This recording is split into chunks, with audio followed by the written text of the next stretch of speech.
पिता की आराधना, मेरे मसीहा की आराधना। कहिए, अब्बा पिता की आराधना, मेरे मसीहा की आराधना हो आराधना, खुदावंद यीशु की आराधना। कोई चुप ना रहे, पूरा चर्च मिलकर गाएं। आराधना हो आराधना, खुदावंद यीशु, खुदावंद यीशु की आराधना। मैंने कहा कोई चुप ना रहे, पूरा चर्च मिलकर दोहरा एक और बार। आराधना हो आराधना, खुदावंद यीशु की आराधना। अब्बा पिता तेरी आराधना, मेरे मसीहा की आराधना। पिता तेरी आराधना, मेरे मसीहा की आराधना। अब्बा पिता तेरी आराधना, मेरे मसीहा की आराधना। अब्बा पिता तेरी आराधना, मेरे मसीहा की आराधना। आराधना हो आराधना, खुदावंद यीशु की आराधना गाएं। आराधना हो आराधना, खुदावंद यीशु की आराधना। जीवन दाता की आराधना, मुक्ति दाता की आराधना। जीवन दाता की आराधना, मुक्ति दाता की आराधना। जीवन दाता की आराधना, मुक्ति दाता की आराधना। जीवन दाता की आराधना, मुक्ति दाता की आराधना। आराधना हो आराधना, खुदावंद यीशु की आराधना गाएं। आराधना हो आराधना, खुदावंद यीशु की ऊंची आवाज से। आराधना हो आराधना, खुदावंद यीशु की सारे दिल से आराधना, सारे मन से आराधना। सारे दिल से आराधना, सारे दिल से आराधना। सारे दिल से आराधना, सारे मन से आराधना। सारे दिल से आराधना, सारे मन से आराधना। एक साथ आराधना हो आराधना, खुदावंद यीशु की आराधना गाएं। आराधना हो आराधना, खुदावंद यीशु की आराधना। आराधना हो आराधना, खुदावंद यीशु की आराधना गाएं। आराधना हो आराधना, खुदावंद यीशु की आराधना। शांति दाता की आराधना, शक्ति दाता की आराधना। शांति दाता की आराधना, शक्ति दाता की आराधना।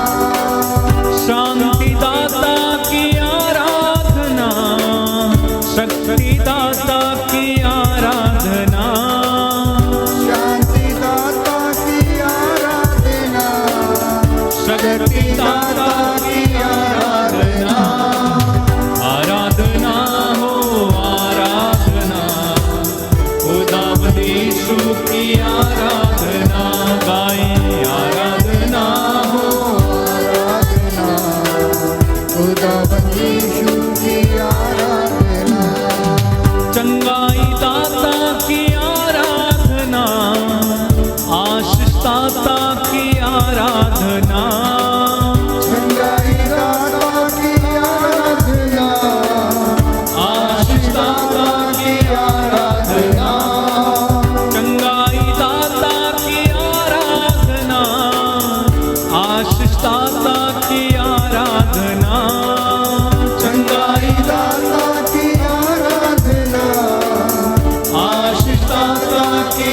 आराधना, आराधना हो आराधना, खुदावंद यीशु की आराधना गाइए मुंह खोल के आराधना हो आराधना, खुदावंद यीशु की आराधना से आराधना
हालेलुया हालेलुया हालेलुया हालेलुया हालेलुया हालेलुया हालेलुया हालेलुया हालेलुया अब्बा पिता तेरी आराधना तेरी महिमा तेरी स्तुति छुए प्रभु ने छुए अभिषेक ने हालेलुया हालेलुया हालेलुया हालेलुया हालेलुया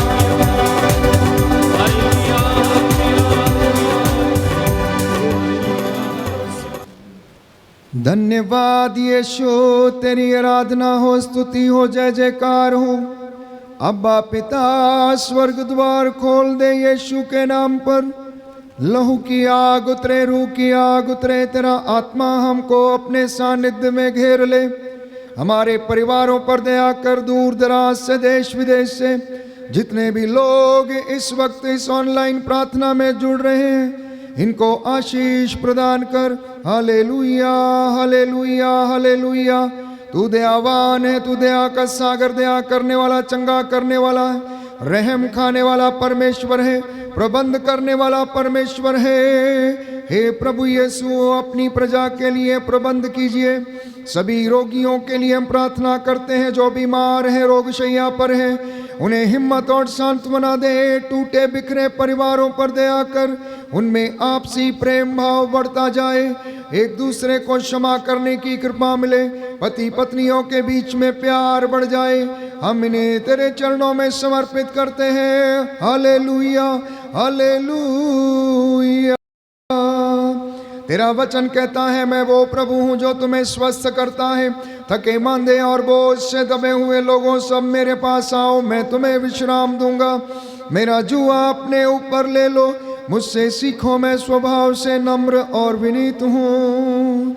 हालेलुया हालेलुया हालेलुया हालेलुया हालेलुया हालेलुया। हालेलुया। यीशु की स्तुति हो, यीशु की स्तुति हो, यीशु को धन्यवाद, यीशु को धन्यवाद, यीशु की आराधना हो, यीशु की आराधना हो, यीशु की महिमा हो, यीशु की महिमा यीशु को धन्यवाद। यीशु को धन्यवाद। पवित्र संस्कार में पवित्र संस्कार में उपस्थित प्रभु यीशु, उपस्थित प्रभु मैं यीशु, आपकी आराधना करता हूँ, मैं आपकी आराधना, आपकी महिमा गाता हूँ। आपकी महिमा गाता हे हूँ। प्रभु यीशु, हे प्रभु यीशु, मेरे परिवार पर, मेरे परिवार मेरे पर, जीवन पर, मेरे जीवन मेरे पर, माता पिता पर, मेरे माता पिता पर, मेरे घर पर, मेरे घर पर, संपत्ति पर संपत्ति पर अधिकार लीजिए। अधिकार लीजिए। हालेलुया। हालेलुया। हे प्रभु यीशु, हे प्रभु यीशु, मैं अपने पूरे खानदान को पूरे खानदान आपके पवित्र चरणों में आपके पवित्र समर्पित चरणों करके में समर्पित करके प्रायश्चित करते हुए प्रायश्चित करते प्रार्थना करता हूँ। प्रार्थना करते हमारे जीवन से हमारे जीवन से जो भी कोई गलती हो गई है, जो भी कोई गलती हो उसे गई क्षमा कीजिए। उसे क्षमा कीजिए। हे पिता ईश्वर, हे पिता ईश्वर, हमें सत्य पर चलने की हमें सत्य पर चलने कृपा प्रदान कीजिए। कृपा प्रदान हालेलुया। हालेलुया। हे प्रभु यीशु, हे प्रभु यीशु, हमें अपने प्रेम से हमें अपने प्रेम भर दीजिए। भर दीजिए। आमीन।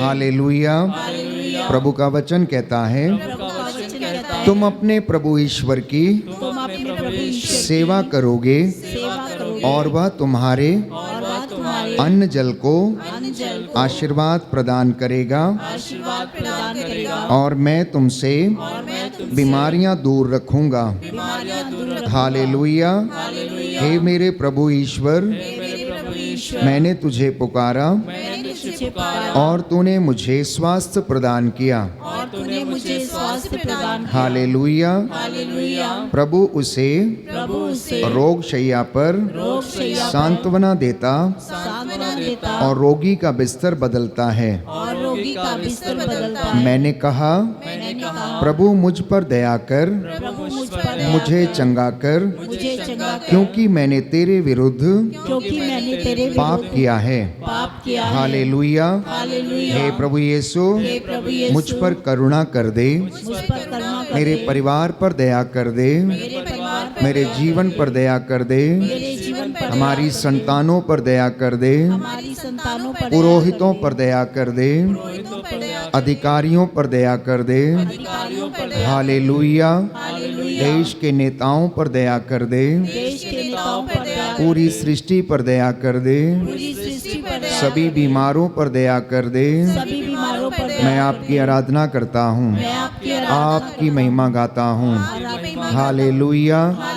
हे प्रभु ईश्वर, इस संध्या के समय मैं अपने परिवार के साथ आपके चरणों में आया हूँ, आपको धन्यवाद देने के लिए, पूरे दिन भर के लिए, जीवन के वरदान के लिए, अच्छे स्वास्थ्य के लिए जो आपने मुझे प्रदान किया है। हालेलुया, हालेलुया, हालेलुया। दीनहीन पश्चातापी हृदय से आइए प्यारे भाइयों और बहनों, हम अपनी गलतियों और कमज़ोरियों के लिए क्षमा की याचना करके हम हृदय से पश्चाताप करें। दीनहीन पश्चातापी हृदय से प्रभु के चरणों में उपस्थित हो जाएं, वचन को सुनने समझने के लिए कृपा मांगें और प्रभु की आराधना में हम समय बिताएं। आप में से जो लोग घर लौट रहे हैं, घर में हैं, काम कर रहे हैं, कुछ क्षणों के लिए मेरे साथ एक मन एक प्राण होकर प्रार्थना करना। प्रभु दूर दराज में आप इस वक्त जहाँ कहीं भी हैं, सब जगह पर आपको ब्लेस करे, आशीष प्रदान करे। हम प्रभु से दया की याचना करें।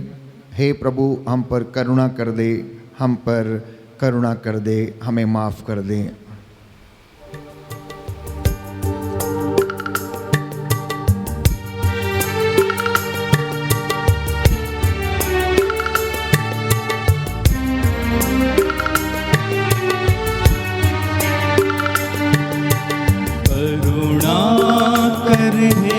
प्रभुवर हम पर करुणा कर दे, करुणा कर प्रभुवर हम पर करुणा कर दे।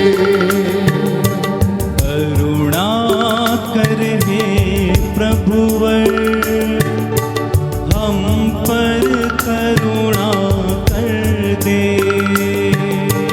करुणा कर हे प्रभुवर हम पर करुणा कर दे।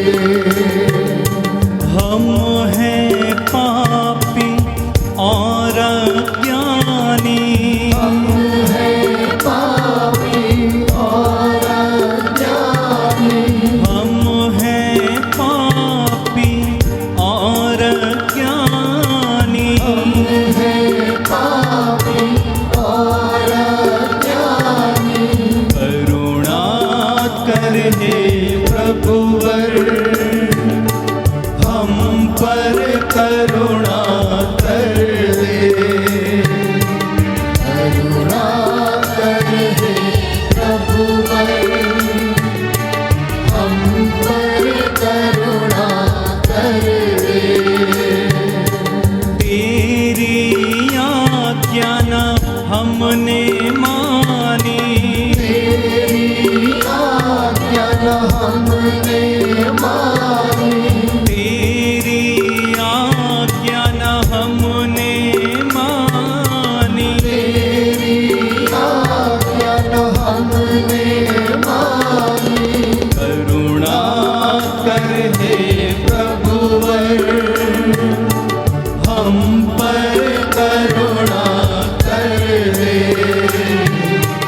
करुणा कर हे प्रभुवर हम पर करुणा कर दे। हम पर करुणा कर दे। हम पर करुणा कर दे। प्रभु का सानिध्य हमें घेरे हुए है।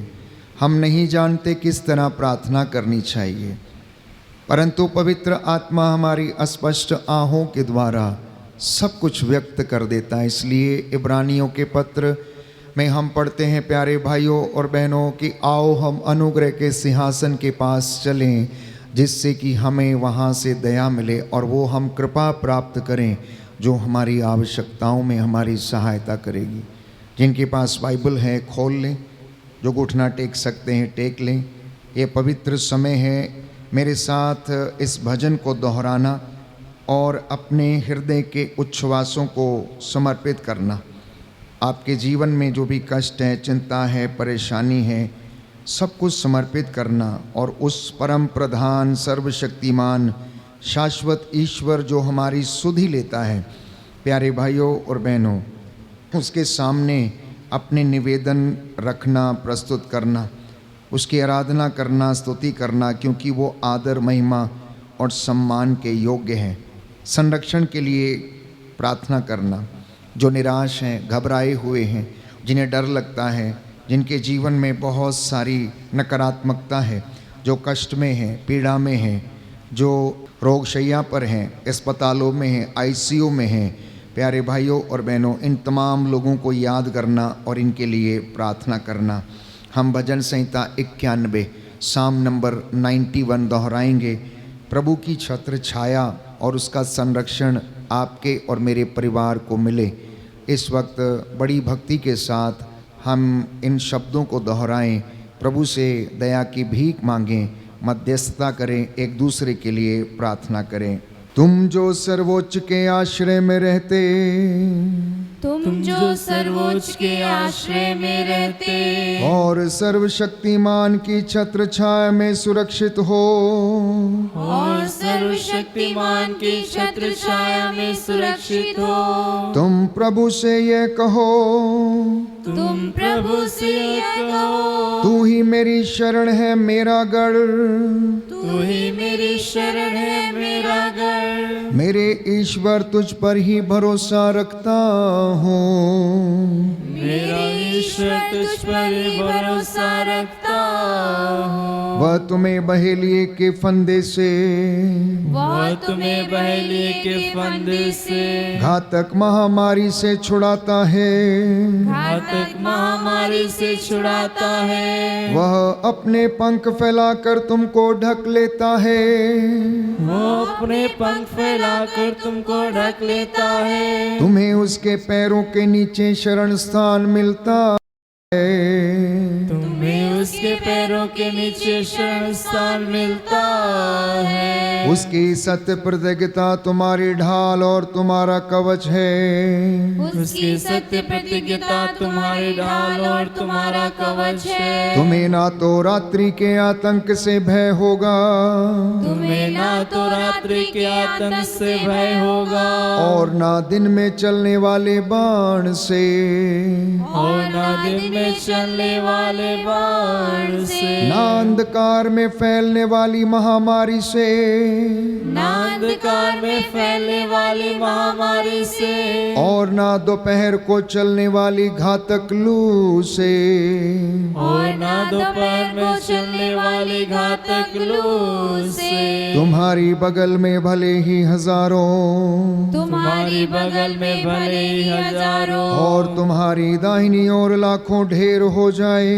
और तुम्हारी दाहिनी ओर लाखों ढेर हो जाए, किंतु तुमको कुछ नहीं होगा, किंतु तुमको कुछ नहीं होगा। तुम अपनी आंखों से देखोगे तुम अपनी आंखों से देखोगे कि किस प्रकार विधर्मियों को दंड दिया जाता है, कि किस प्रकार विधर्मियों को दंड दिया जाता है। क्योंकि प्रभु तुम्हारा आश्रय है, क्योंकि प्रभु तुम्हारा आश्रय है। तुमने सर्वोच्च ईश्वर को अपना शरण स्थान बनाया है, तुमने सर्वोच्च ईश्वर को अपना शरण स्थान बनाया है। तुम्हारा कोई अनिष्ट नहीं होगा, तुम्हारा कोई अनिष्ट नहीं होगा। महामारी तुम्हारे घर के निकट नहीं आएगी, महामारी तुम्हारे घर के निकट नहीं आएगी। क्योंकि वह अपने दूतों को आदेश देगा, क्योंकि वो अपने दूतों को आदेश देगा कि तुम जहाँ कहीं भी जाओगे वे तुम्हारी रक्षा करें, कि तुम जहाँ कहीं भी जाओगे वे तुम्हारी रक्षा करें। वे तुम्हें अपने हाथों पर उठा लेंगे, वे तुम्हें अपने हाथों पर उठा लेंगे, कि कहीं तुम्हारे पैरों को पत्थर से चोट न लगे। कि कहीं तुम्हारे पैरों को पत्थर से चोट ना लगे। तुम सिंह और सांप को कुचलोगे, तुम सिंह और सांप को कुचलोगे। तुम बाघ और अजगर को पैरों तले रौंदोगे। तुम बाघ और अजगर को पैरों तले रौंदोगे। वह मेरा भक्त है, इसलिए मैं उसका उद्धार करूंगा। वह मेरा भक्त है, इसलिए मैं उसका उद्धार करूंगा। वह मेरा नाम जानता है, इसलिए मैं उसकी रक्षा करूंगा। वह मेरा नाम जानता है, इसलिए मैं उसकी रक्षा करूंगा। यदि वह मेरी दुहाई देगा तो मैं उसकी सुनूंगा। यदि वह मेरी दुहाई देगा तो मैं उसकी सुनूंगा। मैं संकट में उसका साथ दूंगा। मैं संकट में उसका साथ दूंगा। मैं उसका उद्धार कर उसे महिमान्वित करूंगा। मैं उसका उद्धार कर उसे महिमान्वित करूंगा। मैं उसे दीर्घ आयु प्रदान करूंगा। मैं उसे दीर्घ आयु प्रदान करूंगा। और उसे अपने मुक्ति विधान के दर्शन कराऊंगा। और उसे अपने मुक्ति विधान के दर्शन कराऊंगा। हालेलुया, हालेलुया, हालेलुया, हालेलुया, हालेलुया, हालेलुया, हालेलुया। हालेलुया। हम प्रार्थना करें कि पवित्र आत्मा हमें अनुग्रह के सिंहासन की ओर ले चले। वो पवित्र आत्मा हम पर उतरे, हमसे बातें करे, हमें समझाए, हमारे मन, आत्मा, हृदय पर, इंद्रियों पर अधिकार ले, जिससे कि जो वचन हम सुनने जा रहे हैं उस वचन को हम अपने जीवन में ग्रहण करें। साथ ही साथ ये सब पवित्र समा है प्यारे भाइयों और बहनों, अपने परिवार की एक एक चीज़, एक एक बात को समर्पित करने का। प्रभु हमारी सारी ज़रूरतों को जानता है, दुख तकलीफ़ों, कष्टों को, सुख को, सब कुछ जानता है, क्योंकि वो हृदयों की थाह लेने वाला ईश्वर है। इसलिए प्यारे भाइयों और बहनों, जो कष्ट में है, पीड़ा में है, दुख में है, निराश में है, सुखी भी हैं, तो भी अपने आप को समर्पित करना, क्योंकि वो हमारे हृदयों की थाह लेता है। वो जानता है, चाहे हम बादलों पर चढ़ें, पाताल में चले जाएं, कहीं भी हम छिपा लें अपने आप को, वो सब जगह हमें देखता है।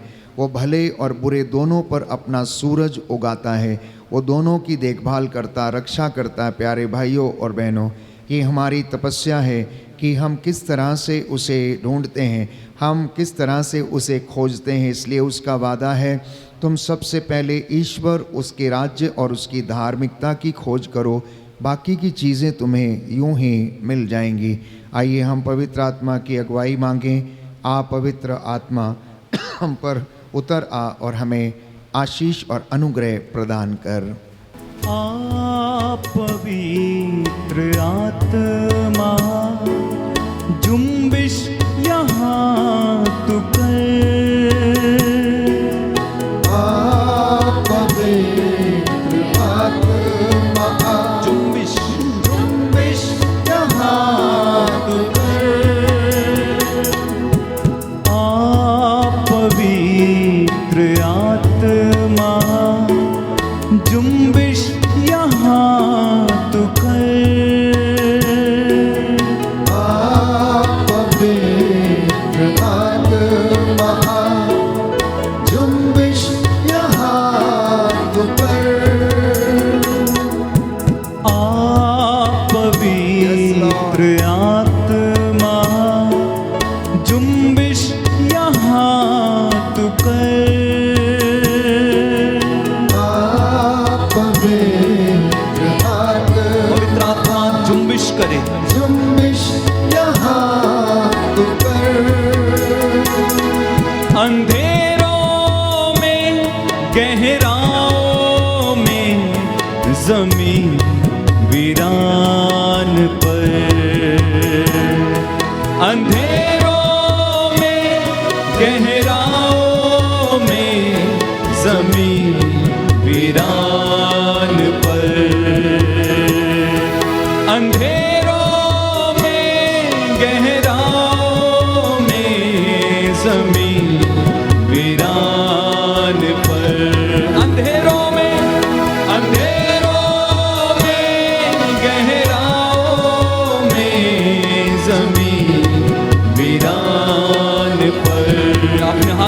उठाएं और गाएं। आप पवित्र आत्मा जुम्बिश यहाँ तो कर, आप पवित्र आत्मा, उतारो दिल से जुम्बिश यहाँ तो कर, आप पवित्र आत्मा, आप पवित्र आत्मा जुम्बिश यहाँ तो कर। अंधेरों में गहराओं में ज़मीं वीरान पर, अंधेरों में गहराओं में ज़मीं वीरान, उस पवित्र आत्मा के द्वारा हर बंधन टूटे। अंधेरों में गहराओं में ज़मीं वीरान, हर अंधकार उजाला बने। अंधेरों में गहराओं में ज़मीं वीरान, हर सूखी हड्डी में जान आए। अंधेरों में गहराओं में ज़मीं वीरान, हर सूखी जान में जान आए। अंधेरों में गहराओं में ज़मीं वीरान पर। आप पवित्र आत्मा, आप पवित्र आत्मा जुम्बिश यहाँ तो कर, आप पवित्र आत्मा जुम्बिश यहाँ तो कर। अपने हाथों को अपने सीने से लगा के, आप पवित्र आत्मा जुम्बिश यहाँ तो कर। आत्मा से आप पवित्र आत्मा जुम्बिश यहाँ तो कर। आत्मा से आप पवित्र आत्मा जुम्बिश यहाँ तो कर। प्रियजनों, जीवित प्रभु की उपस्थिति में मैं आप सबका हार्दिक स्वागत करता हूँ।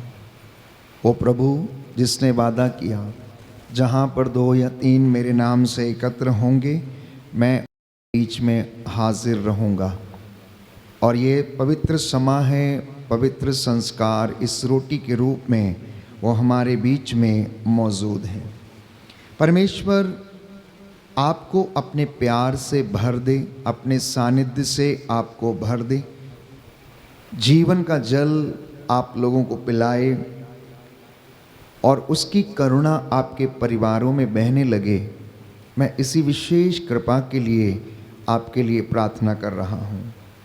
प्यारे भाई और बहनों, दाऊद नबी कहता है कि मेरी आत्मा जीवंत ईश्वर की प्यासी है, मैं कब जाकर उसके दर्शन करूँगा।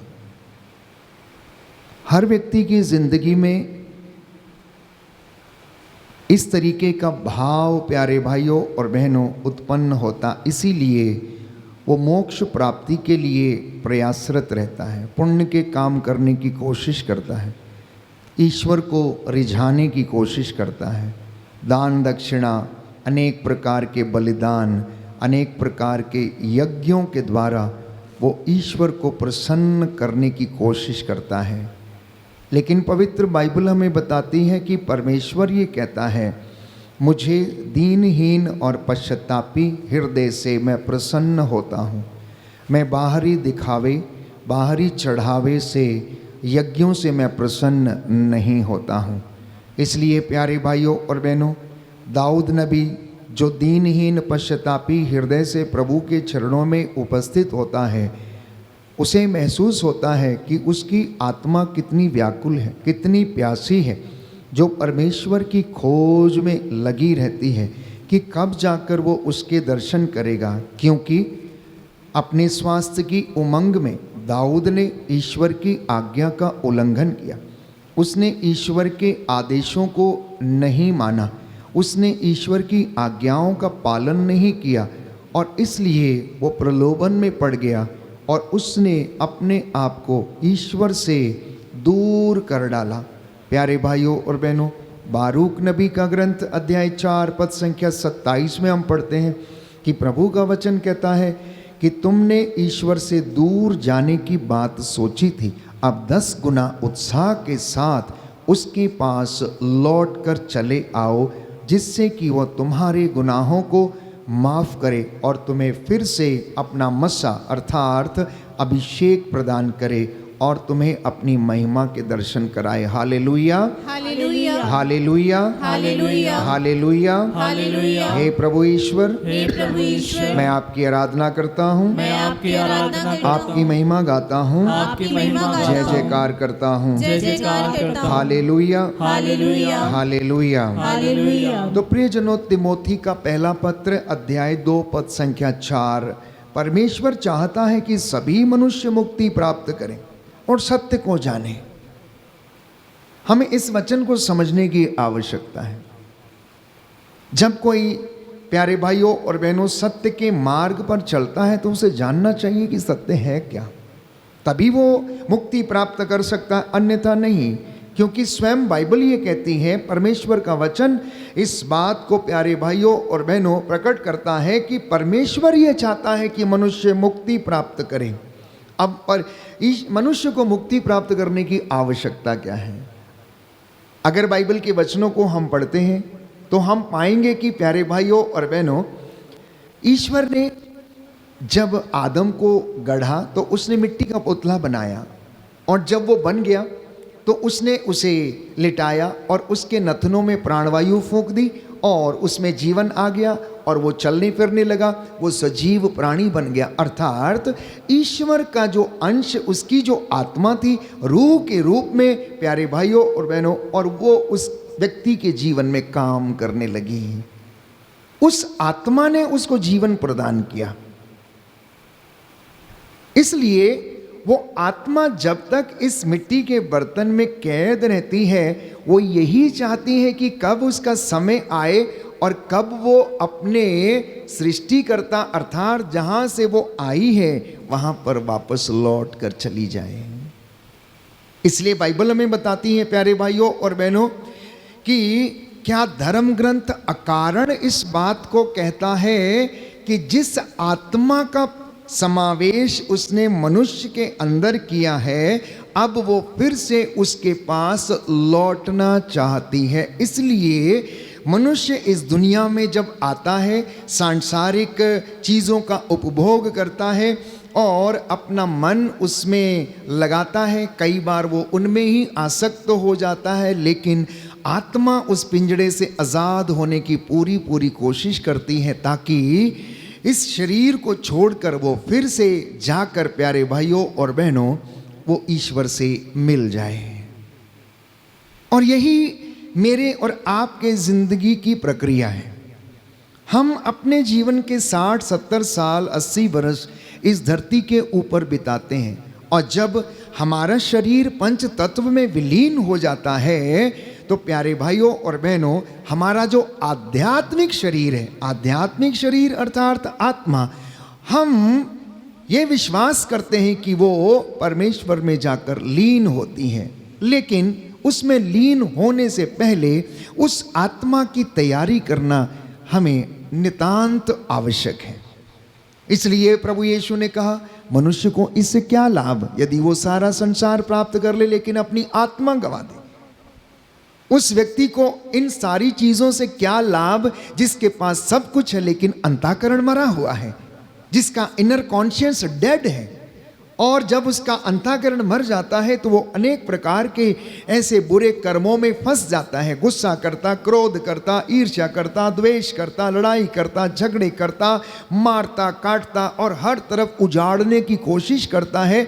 जैसा कि योहन के सुसमाचार अध्याय 10 पद संख्या 10 और उससे आगे हम पढ़ते हैं कि चोर चुराने, मारने और नष्ट करने आता, लेकिन मानव पुत्र इसलिए आया है कि तुमको जीवन मिले, तुम्हारी आत्मा को जीवन मिले, आत्मा के साथ साथ इस शरीर को भी जीवन मिले, तंदुरुस्ती मिले।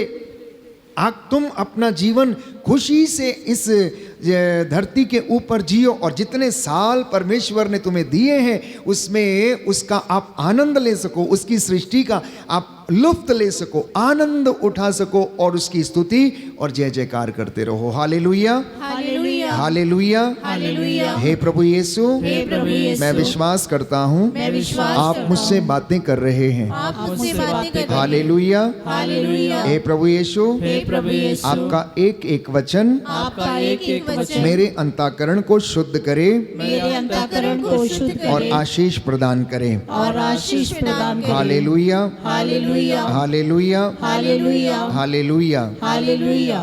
तो नए व्यवस्थान में तिमोथी के पहले पत्र अध्याय 2 पद संख्या 5 में हम पढ़ते हैं, क्योंकि केवल एक ही ईश्वर है तथा मनुष्यों के केवल एक ही मध्यस्थ है, अर्थात ईसा मसीह, जो पिता के दाहिने विराजमान है और निरंतर क्या करता है? प्रार्थना करता है, बिचवाई करता है। किसके लिए? आपके और मेरे लिए। वो आध्यात्मिक मनुष्य है जिसको प्यारे भाइयों और बहनों इन सांसारिक लोगों की चिंता है कि कहीं ये पाप में न पड़ जाए, प्रलोभन में न पड़ जाए, शैतान के फंदे में न पड़ जाए, उसके जाल में न फंस जाए और अपना जीवन न बर्बाद कर ले। इसलिए यीशु मसीह, बाइबल कहती है कि सबसे बड़ा मध्यस्थ है जिन्होंने मेरे और आपके उद्धार के लिए, समस्त मानव जाति के उद्धार के लिए अपना प्राण न्यौछावर किया, क्रूस के ऊपर अपना लहू बहाया और मेरे और आपके लिए उन्होंने जीवन प्राप्त किया, मौत पर फतह पाया। प्यारे भाइयों और बहनों, उस क्रूस के चिन्ह को जिसे श्राप का चिन्ह माना जाता था, आशीषों का चिन्ह बना दिया, जो हमारी जिंदगियों में लगातार जोड़ता है। अर्थात यीशु मसीह हमारी जिंदगियों में कृपाओं को जोड़ने का काम करता है, उन्नति को जोड़ने का काम करता है, हमें ईश्वर के पास जाने का जो रास्ता है वो हमें दिखाता है, वो हमारी जिंदगियों में हमें अनुग्रह, शांति प्रदान करता है। प्यारे भाइयों और बहनों, तो परमेश्वर किसी भी मनुष्य का विनाश नहीं चाहता है। वो नहीं चाहता है कि किसी मनुष्य का विनाश हो जाए या कोई पाप में मर जाए। प्रभु नहीं चाहता है, क्योंकि बाइबल हमें बताती है, मैंने ही तो इन्हें बनाया है, मैंने ही तो इनकी रचना की है, मैंने ही तो इन्हें गढ़ा है। वो क्यों चाहेगा किसी मनुष्य का विनाश हो और वो पाप में मर जाए? प्यारे भाइयों और बहनों, फिर बाइबल हमें बताती है कि दंड हमारी जिंदगी में क्यों आता है, क्यों हम कष्ट भोगते हैं, क्यों हम अपनी जिंदगी में परमेश्वर से दूर चले जाते हैं। बाइबल कहती है कि ईश्वर से दूर जाने का परिणाम तुम अच्छी तरीके से जानते हो। ईश्वर से दूर जाने का परिणाम तुम अच्छी तरीके से जानते हो। एक बच्चा अगर अपने माता पिता से विलग हो जाता है तो वो उससे दूर जाने का परिणाम अच्छी तरीके से समझता है, जानता है, आंसू बहाता है, रोता रहता है। प्यारे भाइयों और बहनों, कब जाकर उससे मिलेगा, कब जाकर उसके दर्शन करेगा, कब जाकर उसके प्यार को वो क्या महसूस करेगा। उसी तरीके से आत्मा भी, प्यारे भाइयों और बहनों, जो दूर चली जाती है, इसी तरीके से बाद में रोने लगती है। उड़ाऊ पुत्र का दृष्टांत मेरे और आपके लिए एक सर्वश्रेष्ठ उदाहरण है कि जब वो अपने से अलग हुआ तो उसे, प्यारे भाइयों और बहनों, सब बातों का एहसास हुआ। उसने दुख देखा, कष्ट देखा और अपनी जिंदगी में उसने ऐसी जगह पर उसे जगह मिली, ऐसा खाना उसे खाने को मिला जो कि जानवर खाते थे और जानवरों के साथ वो रहा, क्योंकि वो होश में नहीं था। वो होश में नहीं था, वो भागा हुआ था, परमेश्वर से दूर भागा हुआ था, अपने घर से दूर भागा हुआ था। उसने सोचा बाहर रहकर उसे बहुत सारी उन्नति मिलेगी, पैसा मिलेगा, दोस्त उसकी सहायता करेंगे, लेकिन सब के सब स्वार्थी निकले, सब के सब लूटने पाटने वाले निकले, सब के सब उसका जीवन बर्बाद करने वाले निकले। अंततः वो अकेला रह गया, अंततः वो अकेला रह गया। लेकिन जब उसे होश आया तो उसने अपने मन में ये विचार किया कि मेरे पिता के घर में सैकड़ों लोग भरपेट भोजन करते हैं और मैं यहाँ पर भूखों मर रहा हूँ। नहीं, मेरी जगह यहाँ पर नहीं है, मेरी जगह मेरे पिता के घर में है। अब मैं उठूंगा, मैं जाऊंगा और मैं कहूंगा कि पिताजी मैंने आपके और स्वर्ग के विरुद्ध पाप किया, इसलिए मुझे अपने नौकरों में से एक रख लीजिए, क्योंकि मैं आपका बेटा कहलाने के योग्य नहीं हूं। ये उसका दीनहीन पश्चातापी हृदय का पछतावा था। तो जब इंसान इस तरीके से सोचता और ईश्वर की ओर अभिमुख होता है, उसके पास लौटने के लिए तैयार हो जाता है, उठ के चलने के लिए तैयार हो जाता है, तो प्रियजनों ईश्वर भी उसे अपनी बाहों में ले लेता है, माँ की तरह तसल्ली देता है, पिता की तरह प्यार करता, जैसे माँ पुचकारती है वैसे उसे पुचकारता है और उसकी सारी ज़रूरतों को पूरा करता है। उड़ाऊ पुत्र के पिता की दशा क्या थी? उसने अपने बेटे से कोई सवाल नहीं किया, उसने अपने बेटे से पूछा नहीं तो इतने दिन कहाँ था, किसके साथ रहा, तूने क्या किया, पैसा कहाँ लुटाया, किसके पीछे तूने पैसा बर्बाद किया, तूने मेरी संपत्ति उजाड़ दी। एक भी सवाल उसने नहीं पूछा। प्यारे भाइयों और बहनों, ये परमेश्वर की खासियत है कि जब आप और मैं उसके पास जाते हैं तो वो आपसे और मुझसे सवाल नहीं पूछता कि तुमने क्या सोच के ये पाप किया था, तुम मुझसे क्यों दूर चले गए थे, परंतु वो आपको गले लगाने के लिए तैयार रहता है, आपके पैरों में चप्पल पहनाने के लिए तैयार रहता है, आपको नया कुर्ता, नया कपड़ा, नई चीज़ें देने के लिए तैयार रहता है, हाथ में अंगूठी डालने के लिए तैयार रहता है, क्योंकि वो आपको सम्मानित करना चाहता, वो आपको प्यार करता, इसलिए क्योंकि आपको उसने बनाया है, उसकी आत्मा आपके अंदर निवास करती है। इसलिए प्यारे भाइयों और बहनों, बाइबल हमें बताती है कि परमेश्वर ने मनुष्य को अपने स्वरूप बनाया, अमर बनाया, उसने मनुष्य को अपने जैसा बनाया, प्रेम से बनाया, तो कैसे वह किसी का विनाश कर सकता है, कैसे वो किसी को बर्बाद करने की सोच सकता है, कैसे वो आपको दुख में डालने की सोच सकता है। पवित्र बाइबल कहती है हम अपने कुकर्मों के कारण मिटते जाते हैं, हम अपनी गलतियों और कमजोरियों के कारण दुर्बल होते जाते हैं, उससे दूर चले जाते हैं। अब आप में से बहुत से लोग कहेंगे प्यारे भाइयों और बहनों कि हमारे जीवन में तो सब कुछ अच्छा है, हम सुबह उठते हैं, धूप बत्ती करते हैं, प्रार्थना करते हैं, अलतार के सामने खड़े होते हैं, वचन को पढ़ते हैं, सब कुछ करते हैं, फिर हमारी ज़िंदगी में दुख क्यों आता है? प्यारे भाइयों और बहनों, ऐसे ही एक नवयुवक भी यीशु के पास गया और जाकर उसने पूछा स्वर्ग राज्य प्राप्त करने के लिए मुझे क्या करना चाहिए? यीशु ने कहा संहिता में क्या लिखा है? उसने सब कुछ बताया कि क्या लिखा है।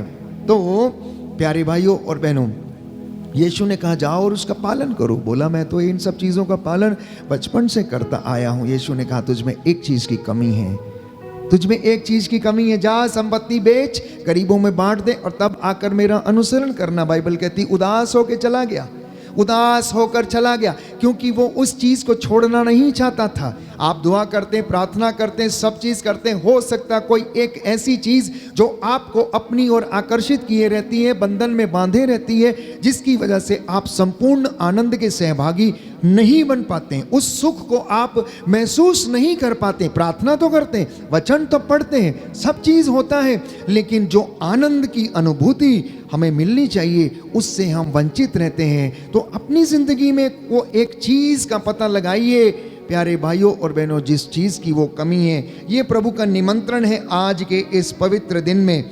तो प्रियजनों, पाप मनुष्य का विनाश करता है। रोमियो के पत्र अध्याय 6 पद संख्या 23 और उससे आगे हम पढ़ते हैं कि पाप का वेतन मृत्यु है, पाप का वेतन मृत्यु है। पवित्र बाइबल हमें बताती सबने पाप किया है, सब ईश्वर की महिमा से वंचित हैं। लेकिन जो प्रयास करते हैं उसके पास लौट कर आते हैं, जो पश्चाताप करते हैं, जो तपस्या करते हैं, जो प्यारे भाइयों और बहनों अपने शरीर को तपाते हैं और सिद्धि प्राप्त करते हैं, उन महान संतों की भांति, उन महान आचार्यों के भांति जो परमेश्वर की हुजूरी में आकर अपने आप को समर्पित करते हैं और आत्मिक आनंद वो ईश्वर से प्राप्त करते हैं। हमें भी अपनी ज़िंदगी में कुछ ऐसा करने की आवश्यकता है। तो परमेश्वर ने आदम और हवा को अदन वाटिका में रखा था, लेकिन आज्ञा उल्लंघन के कारण वे लोग परमेश्वर से क्या हो गए? दूर चले गए, दूर चले गए।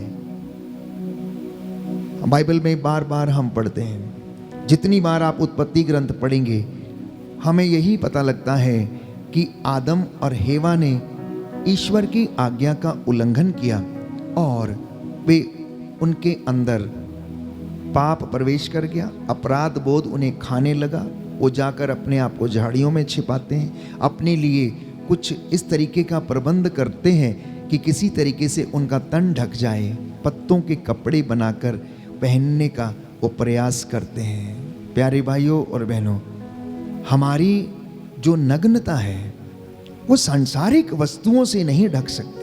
हमारा जो अपराध बोध है वो सांसारिक बातों से समाप्त नहीं हो सकता है जब तक कि परमेश्वर का अनुग्रह हम पर ना उतरे, जब तक कि उसका अभिषेक हमारे जीवन में ना आए, जब तक उसका सानिध्य हमें ना घेरे, जब तक वो हमें ऊपर ना उठाए, जब तक वो हमें आज़ाद ना करे, जब तक वो हमारे लिए प्यारे भाइयों और बहनों प्रबंध ना करे, हम में से कोई भी उसके नज़दीक नहीं आ सकता। बाइबल कहती परमेश्वर जिसे चाहता उसे ऊपर उठाता, जिसे नहीं चाहता अधोलोक तक नीचे गिरा देता है। हालेलुया, हालेलुया, हालेलुया, हालेलुया। यीशु की स्तुति हो, यीशु की स्तुति हो, यीशु को धन्यवाद, यीशु को धन्यवाद, यीशु की आराधना हो, यीशु की आराधना यीशु की हो, महिमा हो, यीशु की महिमा यीशु को हो, धन्यवाद, यीशु को धन्यवाद। हालेलुया, हालेलुया, हालेलुया। हालेलुया। तो आदम और हेवा ने भी कुछ ऐसा ही किया।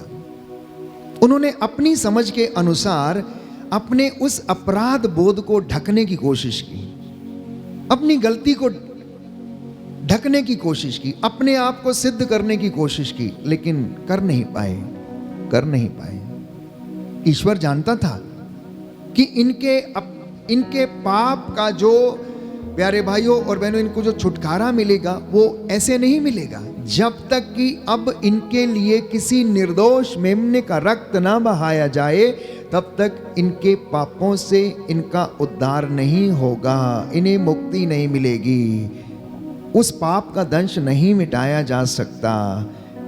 इसलिए पहल उत्पत्ति ग्रंथ में हम पढ़ते हैं ईश्वर ने मेमने का वध किया और आदम और हवा के लिए उसकी खाल से वस्त्र बनाए। ये इस बात का प्रतीक था कि बिना रक्त बहाए पापों की क्षमा नहीं मिलेगी। इसलिए विधि के विधान में ईश्वर ने प्रारंभ से ही योजना बना डाली कि मनुष्य के पापों का जो उद्धार होगा वो निर्दोष मेमने के रक्त के बहाए जाने के द्वारा होगा। और वो निर्दोष मेमना है स्वयं ईश्वर का इकलौता बेटा प्रभु यीशु क्रिस्त, जो आदि में शब्द था, शब्द ईश्वर के साथ था और शब्द ही ईश्वर था। वो प्रारंभ से है, प्रारंभ से था और हमेशा हमेशा तक रहेगा। वो अंत है, आदि है, अल्फा है और ओमेगा है। उसी के द्वारा उद्धार है प्यारे भाइयों और बहनों। वही स्वर्ग जाने का रास्ता है, वही पिता के पास हमें पहुंचाने का मार्ग है। ये पहला संकेत था प्यारे भाइयों और बहनों कि अपनी योजना के तहत परमेश्वर अब एक मुक्तिदाता को प्रकट करेगा। जैसा कि यशायाह नबी के ग्रंथ में हम पढ़ते हैं, बाइबल हमें बताती है कि एक कुंवारी गर्भवती होगी, वो एक पुत्र जनेगी और उसका नाम क्या रखेगी? ईसा रखेगी, जिसका अर्थ इमैनुएल अर्थात ईश्वर हमारे साथ है। वो हमारे दुखों को अपने ऊपर लेगा, वो हमारे दुखों से लदा हुआ होगा, वो उसे प्रताड़ित करेंगे और उसके घावों के द्वारा हम भले चंगे होंगे, उसके घावों के द्वारा हम भले चंगे होंगे। जो उसकी ओर देखेगा वो मुक्ति प्राप्त करेगा और उद्धार पाएगा प्यारे भाइयों और बहनों। तो आज्ञा भंग कर जब उन आदम और हेवा ने की, उन्होंने फल खाया और उन्हें पता लगा कि अब वो नंगे हैं, इसलिए उन्होंने प्रयास किया कि किसी तरीके से अपने तन को ढकें। कपड़े उन्होंने पत्तों के कपड़े बनाए, लेकिन ये उनके लिए पर्याप्त नहीं था। उन्होंने ईश्वर का प्रतिरूप जो स्वरूप था वो खो। इसलिए प्यारे भाइयों और बहनों, मनुष्य जो था साधारण व्यक्ति बन गया, साधारण व्यक्ति बन गया, जिसका हृदय बुराई की ओर भी जाने लगा, अच्छाई की ओर भी जाने लगा, पाप में भी जाने लगा, पुण्य में भी जाने लगा। वो एक साधारण मनुष्य बन गया, चलता फिरता जीता जागता अदन वाटिका में टहलता हुआ प्यारे भाइयों और बहनों उस समय जब वो पवित्रता में था, जब वो अभिषेक में था, ईश्वर के प्रतिरूप में था, तो ईश्वर के दर्शन करता था। अब ईश्वर ने क्या सोचा कि अगर मैं इसे इसके दिल के अंदर अपने आप को छिपा लेता हूं तो यही इसकी तपस्या होगी मुझ तक पहुंचने की। इसलिए ईश्वर ने क्या किया, अपने आप को प्यारे भाइयों और बहनों मनुष्य के हृदय में छिपा लिया, क्योंकि उसे मालूम था कि इंसान अपना दिल कभी नहीं टटोलेगा, वो हमेशा दूसरों की ओर देखेगा, वो हमेशा दूसरों को देखेगा। प्यारे भाइयों और बहनों, एक सुंदर दोहा मुझे याद आ रहा है इस वक्त, बुरा जो देखन मैं चला बुरा ना मिलिया कोई, जे मन खोजा अपना मोह से बुरा ना कोई। कि जब कहता है मैं बुरा देखने चला था, मुझे कोई बुरा मिला ही नहीं, लेकिन जब मैंने अपना मन खोजा तो मुझसे बुरा कोई भी नहीं था इस दुनिया में, मुझसे बुरा कोई भी नहीं था। तो ईश्वर को मालूम है प्यारे भाइयों और बहनों कि इंसान अपना हृदय कभी भी नहीं खोजता, वो ईश्वर को ढूंढने के लिए इधर उधर जाता रहेगा, तीर्थ करता रहेगा, मसीह मसाणों में जाके खोजता रहेगा, पर्वतों पर ढूंढेगा, इधर उधर गुफाओं में उसे ढूंढेगा, लेकिन वो कभी मिलेगा नहीं, वो कभी मिलेगा नहीं। इसलिए प्यारे भाइयों और बहनों, मैं समझता हूँ कि ईश्वर मनुष्य के हृदय में अंदर जाके छुप के बैठ गया और छुप के बैठ गया। इसलिए जिस दिन खोजना है अपने हृदय को खोजना, उसके अंदर झांक कर देखना, वो आपको मिल जाएगा। उससे बातें करना, वो आपसे बातें करेगा। जब इसके अंदर से ममता फूट निकलेगी, जब इसके अंदर से करुणा फूट निकलेगी, जब इसके अंदर से प्यार बह निकलेगा प्यारे भाइयों और बहनों, तो वो आपसे बातें करने लगेगा। आपको ईश्वर को ढूंढने की कहीं जरूरत नहीं है, वो इधर उधर नहीं रहता है, वो तो आपके भीतर रहता है।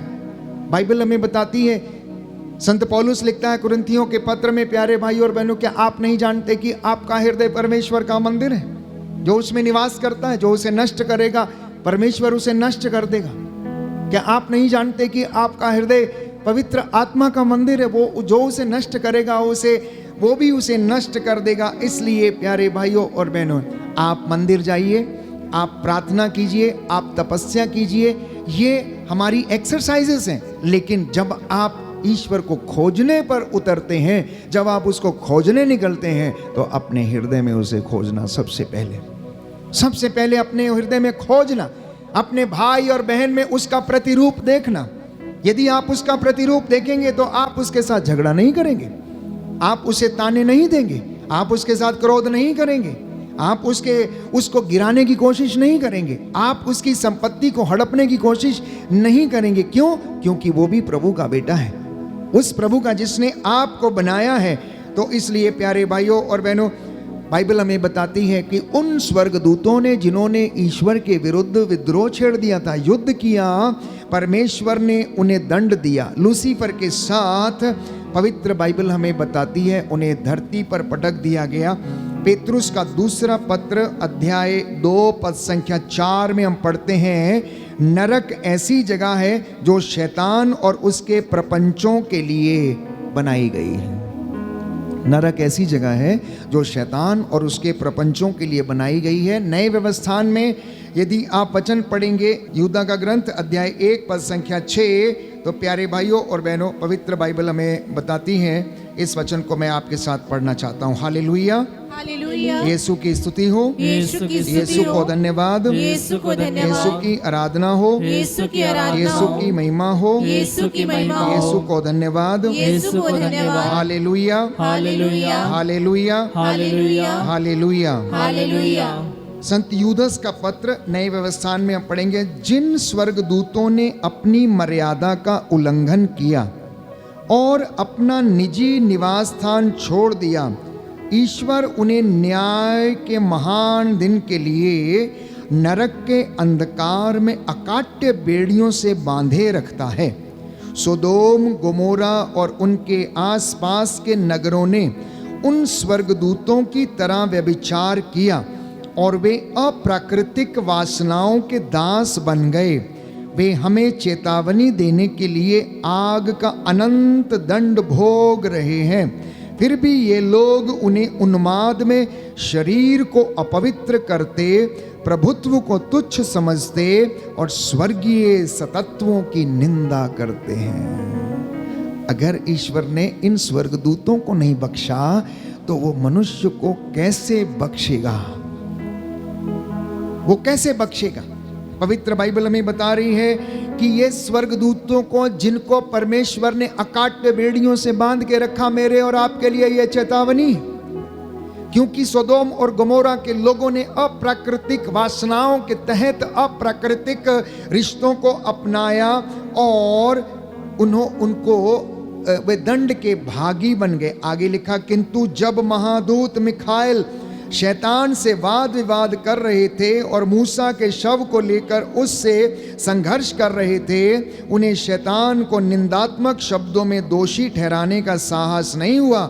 उन्होंने इतना ही कहा, प्रभु तुझे दंडित करे, जबकि ये व्यक्ति उन बातों की निंदा करते हैं जिन्हें वे नहीं समझते।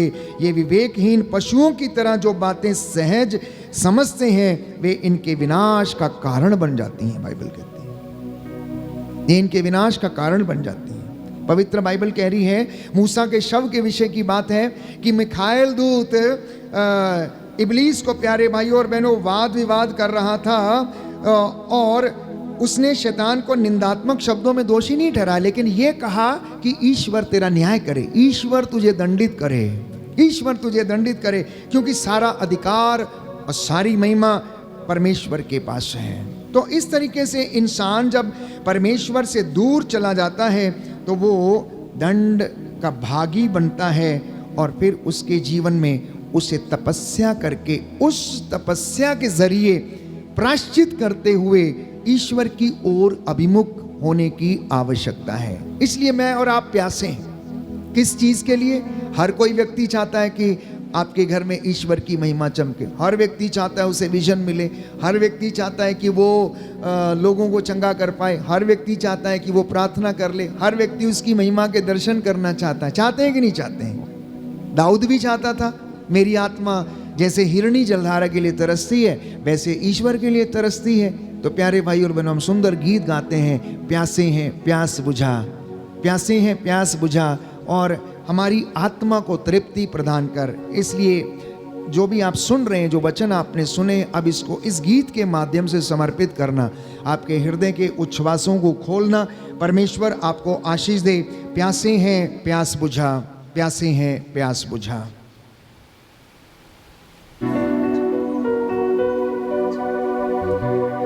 प्यासे हैं प्यास बुझा, चश्मे बहा यीशु चश्मे बहा, प्यासे हैं प्यास बुझा, चश्मे बहा यीशु चश्मे बहा, प्यासे हैं प्यास बुझा, चश्मे बहा यीशु चश्मे बहा। प्यासे हैं प्यास बुझा, चश्मे बहा यीशु चश्मे बहा। दे शिफा तू बीमारों को, शिफा का तू है दरिया,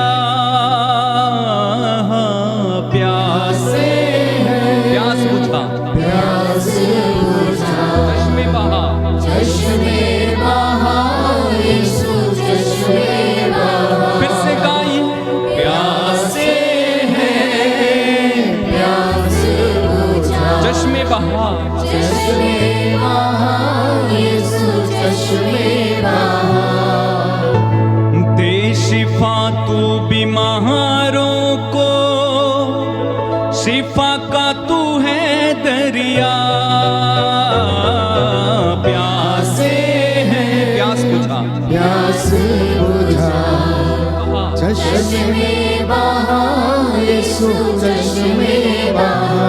फिर से गाएं, प्यासे हैं प्यास बुझा, चश्मे बहा यीशु चश्मे बहा। फिर से गाएं, प्यासे हैं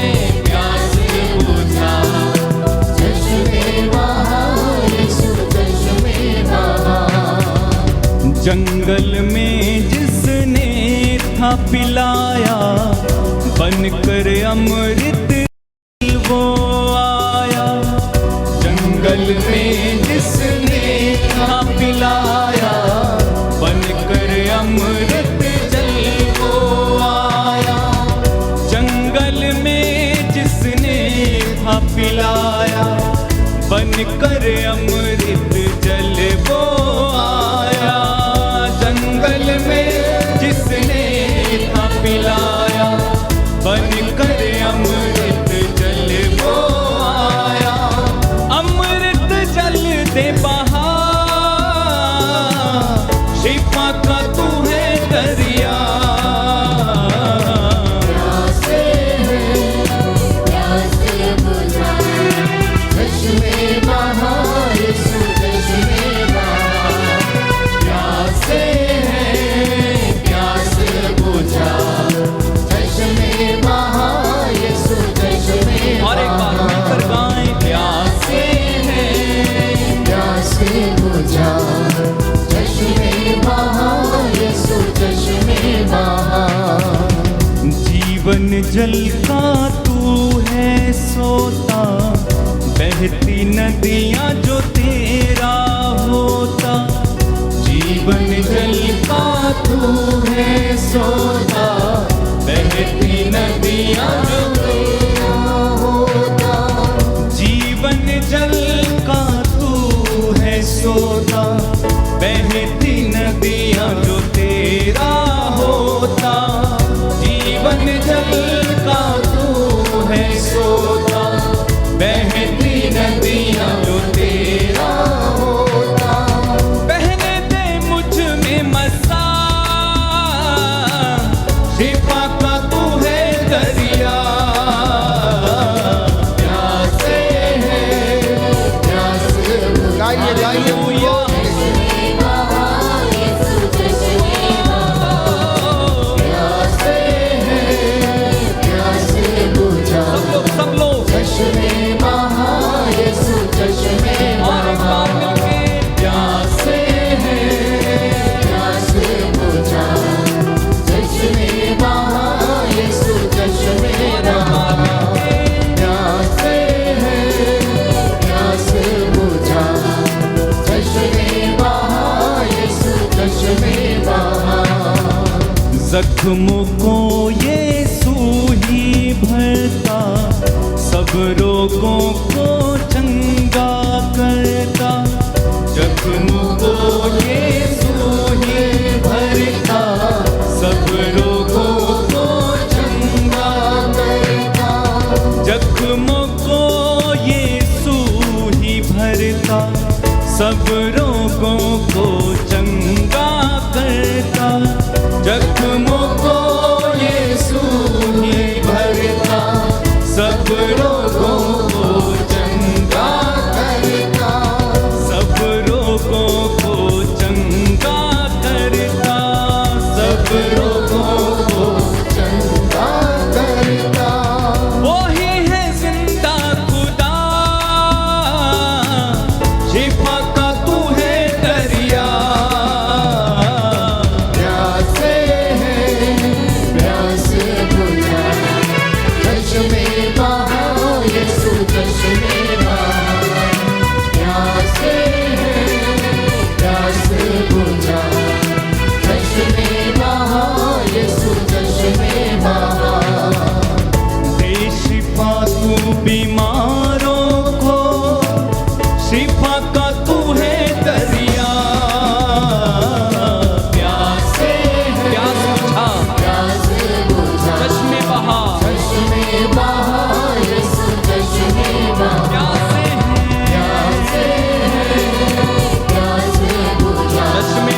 यीशु चश्मे बहा। तो प्रियजनों, पवित्र बाइबल याकूब के ग्रंथ अध्याय 1 में हम पढ़ते हैं कि ईश्वर खुले हाथों देता है और सबको देता है। उसका हाथ छोटा नहीं है, उसका हाथ बहुत बड़ा है। पवित्र बाइबल कहती है यशायाह नबी के ग्रंथ में परमेश्वर का वचन ही कहता, आकाश मेरा सिंहासन है, पृथ्वी मेरा पावदान है, कहता है। जिसके पाँवों की पीढ़ी, प्यारे भाइयों और बहनों, ये पृथ्वी है, तो उसका हाथ कितना बड़ा है, जो अपने सब बच्चों को देने में सक्षम है। और वो महान अनुग्रह और हर चीज को वो प्रदान करता है जिसकी उसे आवश्यकता है। बाइबल कहती है मत्ती के सुसमाचार अध्याय 7 पद संख्या 11 में कि स्वर्गीय पिता अच्छी चीजें देता है, खराब चीज किसी को नहीं देता है। खराब चीज किसी को नहीं देता है, वो अच्छी चीजें देता है। इस वचन को मैं आपके साथ पढ़ना चाहता हूँ। मत्ती का सुसमाचार अध्याय 7 पद संख्या 11 और उससे आगे। सुंदर वचन है, इसको याद करना और विश्वास करना, भरोसा रखना कि परमेश्वर का ये वचन आपके और मेरे लिए है कि वो अच्छी चीज़ें देता है। लिखा है मत्ती का सुसमाचार अध्याय 7 पद संख्या 11 और उससे आगे। बुरे होने पर भी यदि तुम लोग अपने बच्चों को सहज ही अच्छी चीज़ें देते हो तो तुम्हारा स्वर्गीय पिता मांगने वालों को अच्छी चीजें क्यों नहीं देगा। अच्छी चीजें क्यों नहीं देगा। आप कितने भी बुरे क्यों ना हो, लेकिन अगर आप मांगेंगे, अगर आप उसके ऊपर विश्वास करेंगे, पश्चाताप करते हुए लौटेंगे, तो वो आपको अपनी बाहों में समेट लेगा और आपके लिए प्रबंध करेगा। इसलिए पवित्र बाइबल योहन के सुसमाचार में हमें बताती है, प्यारे भाइयों और बहनों, अध्याय 14 पद संख्या 10 और उससे आगे, यदि तुम विश्वास करते हो कि मैं पिता में हूँ और पिता मुझ में है, तो मेरी शिक्षा मेरी अपनी नहीं है अगर इसमें विश्वास करते हो, बल्कि उसकी शिक्षा है जिसने मुझे भेजा है। और यदि मुझ में विश्वास करोगे तो तुम वो सब बड़े काम करोगे जिन्हें मैं करता हूं, तुम मुझसे भी बड़े महान काम करोगे, कहता है। तुम मुझसे भी बड़े और महान काम करोगे।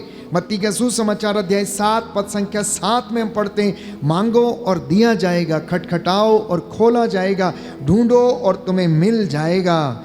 और अगले वचन में अध्याय 16 योहन का सुसमाचार पद संख्या 23 और उससे आगे हम पढ़ते हैं, अगर तुम मेरा नाम लेकर कुछ भी मांगोगे तो वह तुम्हें प्रदान करेगा। तुमने मेरा नाम लेकर अभी तक कुछ भी मांगा नहीं है, मांगो और तुम्हें मिल जाएगा, जिससे कि तुम्हारा आनंद परिपूर्ण हो जाए। बोलो आमीन। आमीन। दाहिना हाथ उठाकर वचन दोहराएंगे, हालेलुया। हालेलुया। यीशु ने कहा, योहन का सुसमाचार योहन का सुसमाचार अध्याय 16 पद संख्या 23, अगर तुम मेरा नाम लेकर कुछ भी मांगोगे तो वह तुम्हें प्रदान करेगा। तुमने मेरा नाम लेकर अभी तक कुछ नहीं मांगा, मांगो और तुम्हें मिल जाएगा, जिससे तुम्हारा आनंद परिपूर्ण हो जाए।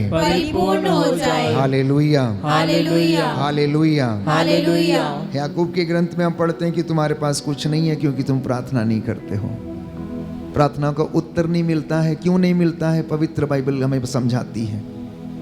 दूसरा इतिहास ग्रंथ अध्याय 7 पद संख्या 14 और उससे आगे, तब यदि मेरी अपनी प्रजा विनय पूर्वक मुझसे प्रार्थना करेगी, मेरे दर्शन चाहेगी और अपने कुमार्ग को छोड़ देगी, गलत कामों को छोड़ देगी, बुराई को छोड़ देगी, तो स्वर्ग से मैं उसकी सुनूंगा, उनके पाप मैं क्षमा करूंगा, उसके देश का मैं कल्याण करूंगा और इस स्थान पर जो प्रार्थना की जाएगी उसे मेरी आंखें देखती रहेंगी और मेरे कान सुनते रहेंगे।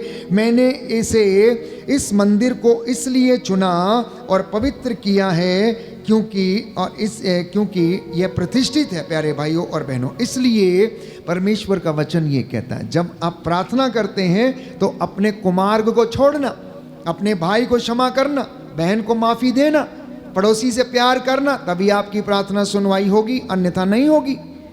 ये मेरे वचन नहीं, पवित्र बाइबल के वचन है। प्रभु हमसे ये कहता, तब यदि मेरी अपनी प्रजा विनय पूर्वक अर्थात आग्रह के साथ मुझसे प्रार्थना करेगी, अपना कुमार्ग छोड़ेगी, तब मैं स्वर्ग से इसकी प्रार्थना को सुनूंगा और इसे आशीर्वाद प्रदान करूंगा।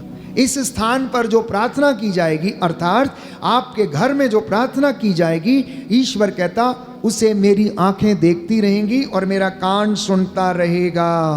कभी कभी हमारी प्रार्थनाएं स्वार्थ की प्रार्थनाएं हैं। प्रार्थना बहुत है, लेकिन हाँ, पड़ोसी को क्षमा नहीं है, भाई को क्षमा नहीं है, बहन को क्षमा नहीं है, जिन्होंने हमारे साथ गलत किया हम उन्हें क्षमा करने में असमर्थ रहते हैं। यीशु ने स्वयं कहा, यदि तुम दूसरों के अपराध क्षमा नहीं करोगे, तुम्हें भी क्षमा नहीं किया जाएगा। सबसे पहली शर्त यह है, यदि स्वर्ग राज्य में प्रवेश करना है तो सबको क्षमा करना पड़ेगा, पवित्रता में आना पड़ेगा, अपने आप को स्नान करना पड़ेगा, ताकि हमारी आत्मा किसी बोझ को लेकर उसमें प्रवेश ना करे। ये शर्तें हैं प्यारे भाइयों और बहनों स्वर्ग में प्रवेश करने की। तो सुलेमान की प्रार्थना क्या थी? जब सुलेमान जब ईश्वर से प्रार्थना कर रहे था, तो जब हम पश्चाताप करते हैं और दीन भाव से प्रभु के पास हम लौट कर चले आते हैं, उसे हम पुकारते हैं प्यारे भाइयों और बहनों, वो हमें आशीर्वाद भी देता, अनुग्रह भी देता है और हमें अपना अभिषेक भी प्रदान करता। सुलेमान ने कहा, ना तो मुझे सोना चाहिए, ना मुझे चांदी चाहिए, बल्कि मुझे तेरी प्रजा पर शासन करने का निस्वार्थ भाव प्रदान कर, मैं निष्पक्ष रूप से तेरी प्रजा का न्याय कर सकूं। ईश्वर ने क्या कहा? देख, तूने अपने लिए कुछ नहीं मांगा, ना सोना ना चांदी, कुछ भी नहीं मांगा, सिर्फ तुमने क्या मांगा? विवेक मांगा, बुद्धि मांगी, जो कि परमेश्वर से शुरू होती है। विवेक प्यारे भाइयों और बहनों, बुद्धि, ज्ञान की शुरुआत परमेश्वर से शुरू होती है। और सुलेमान ने इसके लिए प्रार्थना किया। परमेश्वर ने कहा, चूंकि तूने ये सब नहीं मांगा, केवल विवेक मांगा, ज्ञान मांगा, बुद्धि मांगी, ताकि तू मेरी प्रजा का निष्पक्ष न्याय कर सके, मैं सारी चीजें भी तुम्हें प्रदान करता हूं। तेरी बराबरी कोई नहीं कर सकेगा। पूरे प्यारे भाइयों और बहनों, सृष्टि में उसके समान, सुलेमान के समान कोई भी व्यक्ति नहीं है। पवित्र बाइबल हमें बताती है, परमेश्वर ने उसे बुद्धि के साथ साथ, विवेक के साथ साथ संसार की हर वो शान शौकत और वो चीज़ उसे प्रदान की। इसलिए पवित्र बाइबल हमें कहती है कि सबसे पहले हम ईश्वर को खोजें, उस विवेक को खोजें, ज्ञान को खोजें, जो हमें सत्य के मार्ग पर आगे बढ़ने की कृपा प्रदान करेगा। इसलिए यीशु ने कहा, सबसे पहले ईश्वर और उसके राज्य और उसकी धार्मिकता की खोज करना, बाद में बाकी चीज़ों की खोज करना, और वो तुम्हें यूं ही मिल जाएंगी। इसलिए प्यारे भाइयों और बहनों, आज हम प्रार्थना करेंगे एक दूसरे के लिए, अपने लिए, कि परमेश्वर मुझे और आपको बल, बुद्धि, ज्ञान प्रदान करे, जिससे कि मैं और आप उसकी हुजूरी में रहकर उसकी आशीषों को ग्रहण कर सकें। वो हमें विजय दिलाता है। परमेश्वर मेरे और आपके लिए प्रबंध करता है। आंखों को बंद करें, कुछ क्षणों के लिए मौन हो जाएं, मौन हो जाएं। सत्य के ज्ञान प्राप्त करने के लिए प्रार्थना करें, सत्य का ज्ञान प्राप्त करने के लिए प्रार्थना करें, अपने अहंकार से छुटकारा पाने के लिए प्रार्थना करें, अपने ईगो से छुटकारा पाने के लिए प्रार्थना करें। परमेश्वर की स्तुति और महिमा करने के लिए सामर्थ्य मांगे। बाइबल कहती है, यदि कोई धनी बनता है तो वो परमेश्वर के अनुग्रह से, उसकी कृपा से, अन्यथा नहीं। परमेश्वर की नजरों में धनी व्यक्ति वो नहीं जिसके पास शान शौकत, पैसा या सब चीजें हैं, परंतु जिसका आचरण अच्छा है, जो दुष्टों की संगति में बैठता नहीं है, जो विनम्र हृदय है, जो दीनहीन है, पश्चातापी है। परमेश्वर उसके हृदय से प्रसन्न होता है। ये पवित्र समय है, हम उसके लहू में नहाएं और अपने आप को शुद्ध करें, पवित्र करें। उसका वचन हमने सुना है। प्यारे भाइयों और बहनों, प्रभु चाहता है कि हम उसके पास लौट कर चले आएं। आज की संध्या वंदना के दौरान मैं आप सबके लिए, जो निराश हैं, टूटे हुए हैं, आर्थिक तंगियों में, कर्ज में डूबे हुए हैं, मैं प्रार्थना करूंगा, प्रभु आपको हिम्मत और हौसला दे जो बीमार हैं, रोगी हैं, कष्ट में हैं, दुर्घटनाग्रस्त हो गए, प्रभु आपको दुख सहने की शक्ति प्रदान करें। मैं आपके लिए प्रार्थना करूंगा, जो आपकी योजनाएं हैं, वैवाहिक जीवन की योजनाएं हैं, प्रभु को पसंद आएँ, वो आपके लिए एक अच्छे जोड़े का प्रबंध करे, अच्छे पार्टनर का प्रबंध करे। उसकी योजनाएं आपके परिवार में, जीवन में, बिजनेस में, कामकाज में पूरी हों। समर्पित करना, अपने हृदय को खोलना प्रभु के सामने, और एक एक बात के लिए उसकी स्तुति करना, सुख के लिए, दुख के लिए उसकी प्रशंसा करना, धन्यवाद देना। उसने हमें ये सुंदर मौका दिया है ताकि हम उसकी हजूरी में खड़े होकर उसकी महिमा कर सकें और उसका धन्यवाद करें। यीशु के लहू में नहाएं, यीशु के लहू में नहाएं। वो शांति देता हमें, वो चंगा करता हमें, जीवन देता हमें, स्वास्थ्य देता हमें, और हमें उन्नति देता है। प्यारे भाइयों और बहनों, आइए बड़ी श्रद्धा और भक्ति के साथ इस गीत के माध्यम से प्रभु की स्तुति करें और उसके लहू के द्वारा हम अपने आप को शुद्ध करें, पवित्र करें।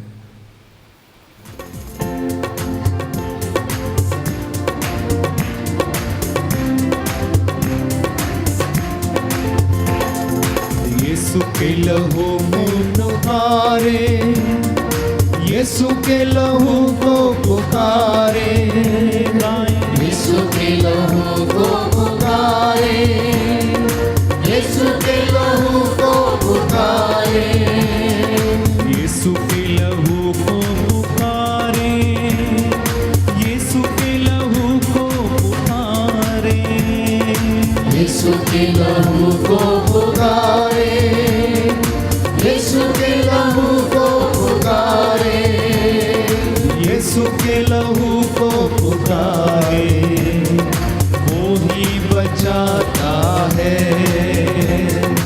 यीशु के लहू को पुकारे, वो ही बचाता है, वो ही बचाता है। और एक बार फिर गाएं, यीशु के लहू को पुकारे, यीशु के लहू को पुकारे, तालियां बजा के, यीशु के लहू को पुकारे, यीशु के लहू को पुकारे, यीशु के लहू को पुकारे, बचाता है, वो ही बचाता है, वो ही बचाता है। यीशु का लहू किसी बछड़े का नहीं, किसी बकरे का नहीं, बल्कि पाप यहोवा का है। यीशु का लहू किसी बछड़े का नहीं, किसी बकरे का नहीं, बल्कि पाप यहोवा का है, बल्कि पाप यहोवा का है। बल्कि पाप यहोवा का है। यीशु के लहू में नहाए, यीशु के लहू में नहाए, यीशु के लहू में नहाए, यीशु के लहू में नहाए, यीशु के लहू में नहाए, मिटाता है, पाप मिटाता है।